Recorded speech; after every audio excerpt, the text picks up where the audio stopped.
Have you ever left a conversation feeling small, wronged, emotionally drained, and just can't quite explain why? That's sign language. And once you've experienced it, it's an experience that you will never forget. Welcome back to Away with Old Thinking Patterns, the podcast. I'm Dr. H.J. Muhammad. Today's topic, a very popular communication style used in almost every discussion on social media, personal conversations, and in public debates. Sign language, shame, insult, guilt, and the need to be right. Sign language is a communication pattern where shame, insult, guilt, and the need to be right are used, often unconsciously, to assert control, protect the ego, and navigate unresolved pain. This is a communication style that has been around for ages. So it's not new. It's just something that you see often because it's everywhere on social media. It's in every discussion place. I once heard Kevin Samuels using in one of his podcasts. It's a very, very popular communication style, and the use of it is growing. It's a communication pattern rooted in survival, control, and navigating through unhealed emotional wounds that were passed down through generation and reinforced culturally. Although a popular communication style used by members of various cultures, the inspiration behind this podcast topic today is because of its usage in the Black community, specifically among our sisters. This pattern is often normalized, inherited, and misunderstood as strength. One that has been inherited, internalized, and unknowingly weaponized against others and themselves. This isn't the blame game, people. It's about recognition, accountability, and transformation. This isn't about tearing down the Black woman. This is about freeing us from old thinking patterns we didn't even choose, but maybe unconsciously continuing the usage of. So what does a conversation with someone who uses sign language look like, right? What does that conversation look like? It's taking a difference in opinion as a personal attack.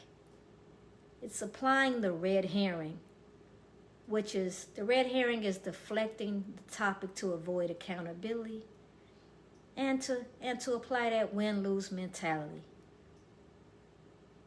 Sounds familiar? Let's review the framework of sign language.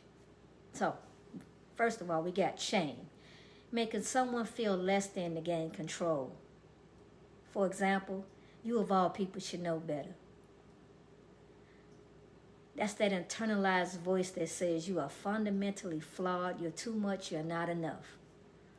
For Black women specifically, this has been shaped by racism, colorism, and respectability in politics, religious guilt, and the myth of that strong Black woman.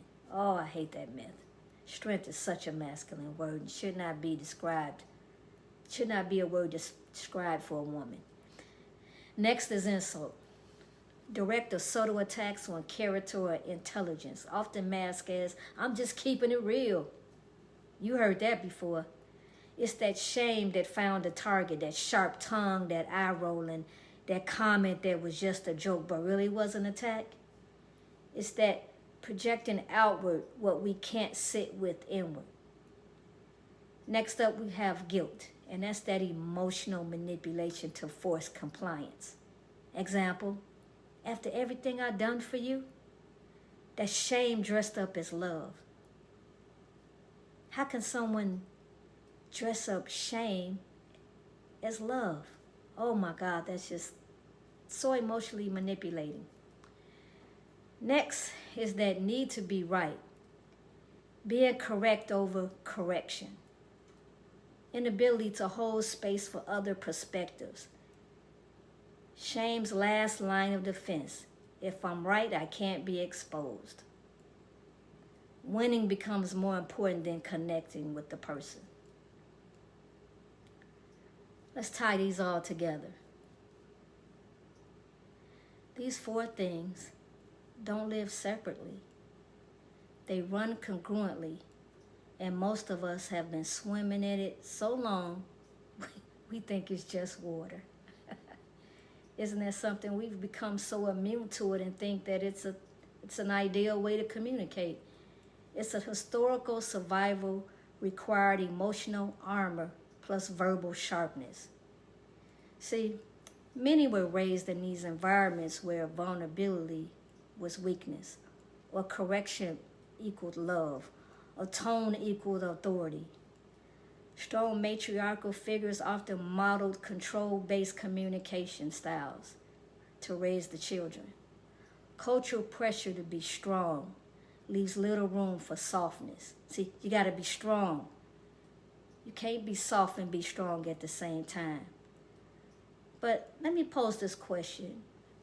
Where did we learn this? We learned this at the kitchen table. From women who learned it from women who had no other tools. Survival roots, shame, and control were sometimes protective mechanisms in environments where Black women had little power. Name that, honor it, then ask, does it still serve us? That strong Black woman myth. She doesn't need help, she doesn't cry, she handles it. And when she can't, she controls it. This is where sign language lives. The church, the community, the culture. Spaces that both sustain Black women and sometimes reinforced shame-based communication. Our mothers weren't broken. They were doing what they knew. This work isn't about blaming them. It's about being the generation that breaks those old thinking patterns. Shame, often a root. Internalized messages about not being good enough, strong enough, too much, or not enough. Where did it come from? Church, mama, society, the mirror? Now let's look at insult. And that's how shame gets projected outward. Cutting remarks, sarcasm, put downs dressed up as keeping it real. Next is guilty. That control mechanism, using obligation, sacrifice, and emotional leverage to manage relationships and outcomes. Then we have that need to be right, that armor. If I'm right, I can't be hurt. Winning the argument becomes more important than keeping the relationship. This is like an auditorium. It's like ancient Rome. So let's look at the survival architecture or mindset. Why do these traits show up? Is it because we needed survival tactics in a society that didn't protect us? The need to be right.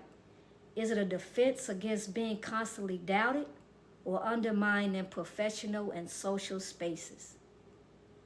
Guilting, shaming.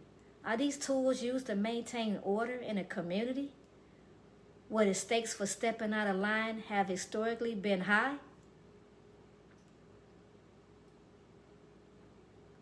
How does the usage of sign language impact our relationships? How does sign language affect sisterhood, dating, and mother-daughter dynamics? Now let's look at conflict resolution. Moving from winning an argument to resolving a problem. This is where we have to navigate our thinking.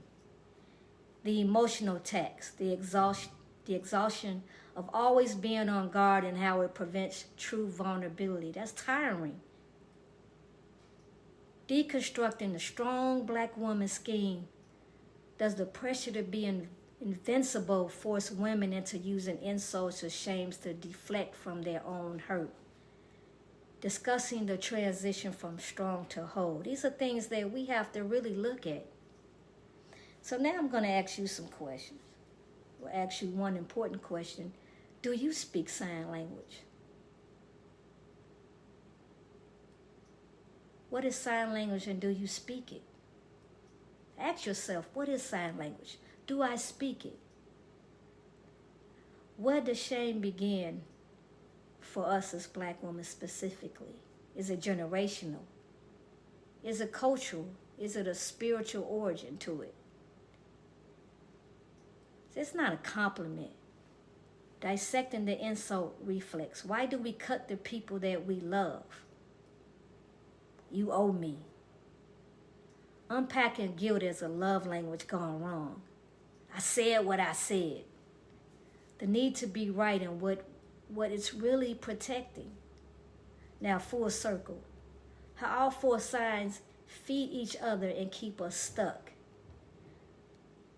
Breaking the silence. What does communication look like without sign language? When did I last use shame? Ask yourself that, or myself or someone else. When did I last use shame on myself or someone else? When did I last use shame to communicate something? Was it because I was actually afraid to say something directly? Is there someone in my life I've been insulting under the guise of honesty? Am I holding someone emotionally hostage with my sacrifice?